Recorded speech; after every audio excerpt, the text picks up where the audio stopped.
Okay, for our reading today, we are in Unit 4, the Ancient Roman Civilizations, Lesson 13, and this is actually our final full lesson for this. So our next day we'll start to ease into that test for it. Sound good?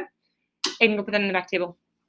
We'll go ahead and jump into our vocabulary and then talk about our reading today. Our reading is going to be, it's kind of unique how today is set up. I really like how today is set up for our reading, so I'm excited for it. It'll be something a little bit different and fun. We'll jump into our vocabulary. So our first word is one we're pretty familiar with. It's the word arena. What's our word? Arena. An arena is going to be it's the area of the stadium where the event usually takes place. So within the stadium, that arena is going to be that part within the middle there, our arena. So arenas are going to look different depending on the sport or where it's located as well. But it's going to be where the event is actually taking place. Our next word is befriend. And if you're going to befriend someone, you become friends with them, which makes sense, right? So if you're befriending them, you're becoming friends. With what? A friend. Friends. Someone. If you befriend someone, you become friends with someone. Befriend. Our next word is the word crouch. Everybody hop out of your chairs and crouch down for me. If you crouch, you're just kind of scooting or squatting down or stooping down, and you're in that position where you're kind of down low, and you've got your crouch on. Perfect. Go ahead and have a seat in your desk again. So now you all understand what that crouch means. Fabulous. Our next one is one that is not new to us. It is the word emperor. What is it? What is emperor? Fabulous. An emperor is going to be the male ruler. So the important thing to remember with an emperor, it is the man ruler, and he's the head of the empire. So I think it would be an empress if it was a female, if it was a girl. Oh, that's what I asked. Is that what you're thinking? Yeah. But I think the girl would be empress. But today we're going to be reading about an emperor, which is not uncommon. We've been hearing about emperors, right? And then our last one is going to be the word vicious. What's our word? Vicious. Vicious just means it's dangerous, it's violent, and it's mean. So knowing today that we are going to be reading about an arena and something being vicious, what do you think we're going to read about? Cooper. The Colosseum. The Colosseum. It's going to take place in the Colosseum. Yes. A lion. Possibly. Yes. They're gonna talk about how it might be kind of like cartoonish kind of, but and it'll be talking about how maybe one person had to fight this lion. So we know that oftentimes gladiators would have to fight each other to the Death. or fight animals, right? And so we already know that. So we have some background knowledge with it today. Today, and I could be saying this name wrong, we'll get into our story and we'll be for sure on it. We're going to read Androcles and the lion. Okay, so we do know that it is a lion, in fact, in our story. Androcles and the lion is a fable. So this is going to be a new genre we haven't come across yet, and it's going to be a fable. Fables have animals as characters. Sometimes those animals will talk or act like humans. Do they have to? No. But fables will always have an animal. Sometimes they talk or act like humans. Turn your neighbor and tell your neighbor the first element of a fable. What do we know about it?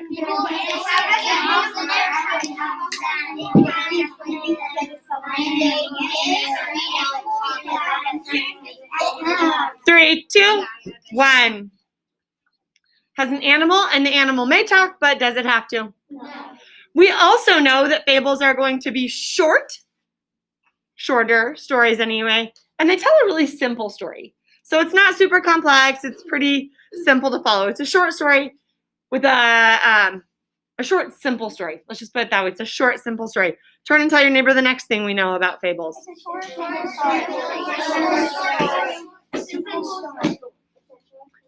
3, 2, 1. The next thing we want to know about a fable is it usually has a moral or a lesson at the end. When we will learn a lesson at the end of a story, we call that a moral. So by the time we get to our end of our reading, we should have learned some sort of a lesson. Oftentimes, fables are kind of cool too because they come out and just tell you the lesson. And I believe in this one they even do that. So it's going to have a moral or a lesson. Turn and tell your neighbor the final thing about a fable. as we read through our story today, I want us to be thinking about these things. We're going to be thinking about the characters. What do we know about characters? Grayson. They're the people in the story.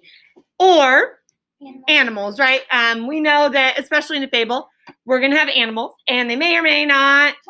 So the characters are going to be those people and or the animals within a story. Good. So kind of the who of a story. And this is the way to put it. It's the who of a story, right? Next up, we have setting. And in my history of teaching, setting is probably the hardest thing for people to identify, but I think it's because of the word setting. So let's break it down a little bit. What do we mean? What are synonyms for setting? Charlie. Where it is. The setting is the where. It's the location of the story. So the characters are the who, the setting is the where. So kind of those WH questions, right? So we have our who and we have our where. Setting, like I said, is kind of one of the trickiest things. Where is the story taking place? And our next one is going to be the problem or the goal.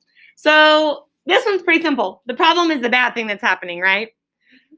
I say problem or goal, not necessarily problem/solution, because sometimes the characters have a goal. They have something they want to achieve or get to, and we want to be identifying or working to find that today as well. And then the last one is the events. When we say events, what do we mean? That would be setting. Joey. What's happening? And we think of, when we talk about the events, it's really the big first, then, next, last, right? It's the order that things are happening in.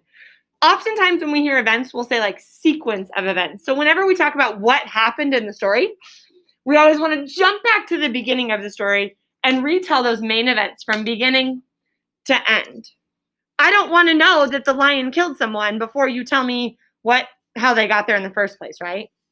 Not that that's what happens today. I'm not ruining anything for you. But you don't want to give away what's going to happen at the very end and then be like, oh, but before that happened. So when we talk about the events, we think about what happened at the beginning, moving on through our story. And today we're going to kind of break it up into 3 main events.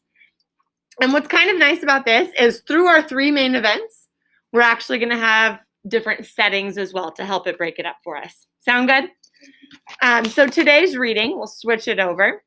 Today's reading, we are going to be filling out a page from our activity notebook. So we can take out our activity notebook and open up to page 147. What page? 147. Okay, so as I said, page 143, it's activity 13.1. This is going to be an as we read thing. So we see on it, it's event 1, event 2, and event 3. During a story, we're going to be thinking about what happens first, next, and last. In those elements of the story, we want to find the character, the who. We're going to think of the setting, the Place. Thank you. The characters are the who. The setting, writer said it very well, is the place, the where it's happening.